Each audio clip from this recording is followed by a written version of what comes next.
Good afternoon. कल ये incident कल शाम को शिमला के माल रोड के नज़दीक मिडल बाज़ार में इंसिडेंट हुआ, जिसमें हिमाचल रसोई करके एक रेस्टोरेंट है। उनका कल एक मेंटेनेंस डे था। कल वहाँ पे उन्होंने अपने काम कर रहे थे, रेस्टोरेंट बंद था। वहाँ पे एक ब्लास्ट हुआ जिस पे बहुत सारे लोग इंजर्ड हुए, 14 लोग उसमें टोटल इन्वॉल्व हुए, जिसमें हमने प्रॉम्प्टली वहाँ पर उनका रेस्क्यू किया। पुलिस और एम्बुलेंस की व्हीकल जो थी उनको उनमें जो इंजर्ड लोग थे जो उसमें इन्वॉल्व हुए थे उसकी चपेट में आए थे, उनको हॉस्पिटलाइज़ कराया प्रॉम्प्टली विदिन 15-20 मिनट्स के अंदर अंदर। और उसके बाद जो था हमने अपना इन्वेस्टिगेशन का काम शुरू किया। इन्वेस्टिगेशन का काम जो है वो काफ़ी देर रात तक चलता रहा, जिसमें फॉरेंसिक एक्सपर्ट्स की टीम, पुलिस के अपने एक्सपर्ट्स, हम सभी लोगों ने उस घटनास्थल का बारीकी से एग्जामिनेशन किया। एग्जामिनेशन करने पर यह पाया गया कि हिमाचल रसोई, जहाँ पर मैंने बताया कि मेंटेनेंस का काम चला हुआ था, वहाँ पर एलपीजी गैस के सिलेंडर्स में रिसाव हुआ, क्योंकि वो बड़ा कॉम्पैक्ट और क्लोज्ड उनका किचन है वहाँ पर। उसमें जो था वो गैस भर गई। और जब उनके वर्कर्स, जब ये गैस बाहर लीक हो रही थी, वो जब उनको पता चला, जब वो वापस एंटर हुए वहाँ जाके उसको कंट्रोल और उसको बंद करने के लिए, इमीडिएटली उसके बीच में ही ये जो है ब्लास्ट हो गया। अभी तक हमने जो इन्वेस्टिगेशन की है उसमें प्रत्यक्षदर्शियों की स्टेटमेंट्स को रिकॉर्ड किया है, और साथ साथ में जो इंजर्ड लोग हैं उनसे भी हमने उनके भी बयान रिकॉर्ड किए हैं। फॉरेंसिक एक्सपर्ट की टीम जो है उसने भी रात में विजिट किया, काफ़ी देर रात तक इन्वेस्टिगेशन इसमें चलती रही। तो अभी तक जो तथ्य सामने आए हैं वो इस प्रकार से हैं कि हिमाचल रसोई जो है उसके किचन में जो इनको आधार मानते हुए बिल्कुल इस तरह से कहा जा सकता है कि ये एलपीजी गैस में इग्निशन होने की वजह से जो ब्लास्ट हुआ है।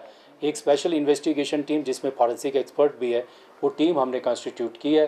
साथ साथ में हम नगर निगम और डिप्टी कमिश्नर शिमला को एक पत्र हमने लिखा है मेरे कार्यालय से कि जो स्पॉट है वहाँ की जो बिल्डिंग्स हैं उनकी structural stability in terms of water, electricity और उसकी आर्किटेक्चरल जो स्टेबिलिटी है उसको इंश्योर करने के बाद ही उनमें फर्दर जो है काम और बिज़नेस रन करने की अनुमति दी जाए, क्योंकि जो ब्लास्ट का इम्पैक्ट था वो काफ़ी ज़्यादा था, काफ़ी मैसिव था। तो उसकी वजह से हमको फर्दर जो ह्यूमन सेफ्टी है उसको इंश्योर करने के लिए बोर्ड ऑफ ऑफिसर्स इनको कॉन्स्टिट्यूट करने के लिए जिलाधीश और नगर निगम को हमने इस प्रकार से रिकमेंड किया है। Basically it's investigation is very clear, it is not a cylinder blast. जो अभी तक हमने रात में इन्वेस्टिगेशन जहाँ तक हम पहुँचे हैं, ये सिलेंडर से गैस रिसाव होने के बाद, क्योंकि वो जगह बहुत कॉम्पैक्ट है और उस जगह कॉम्पैक्ट होने की वजह से जो था वो गैस वहाँ पे भर गई। और जैसे ही उसको जो वहाँ पे साथ में एक डीप फ्रीज रेफ्रिजरेटर जो थे, वो ऑटो कट वाले डीप फ्रीज रेफ्रिजरेटर हैं, तो इस तरह की परिस्थिति में जो इग्निशन जो है वो कहीं से भी मामूली सी भी मिले तो then it converts into blast. DGP साहब ने एसआईटी गठित करने के आदेश दिए थे, किसको इसका मुखिया बनाया गया, तो कब तक जांच रिपोर्ट सामने आई? जो एसआईटी है उसको हमने ऑलरेडी कंस्टिट्यूट कर दिया है।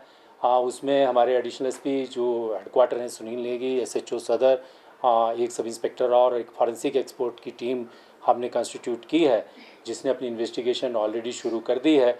और इन्वेस्टिगेशन जो है वो सिर्फ इतनी ही नहीं है कि इसमें who is responsible and who is culpable into all this matter, but what is the lesson learned, इसमें से हम सबक क्या सीख रहे हैं वो भी हम रिकमेंडेशंस इसमें से निकाल के संबंधित विभागों को देंगे। सर, डीजीपी ये कह रहे हैं कि नहीं, इसमें डीजी साहब का जो आज उनको विजिट हुआ था मॉर्निंग में, वहाँ स्पॉट पर आए थे वो, लेकिन जो इन्वेस्टिगेशन रिपोर्ट हमारे पास है, हमने हमारे जो डीजीपी साहब हैं उनको भी मैंने अप्राइज़ किया इसके बारे में।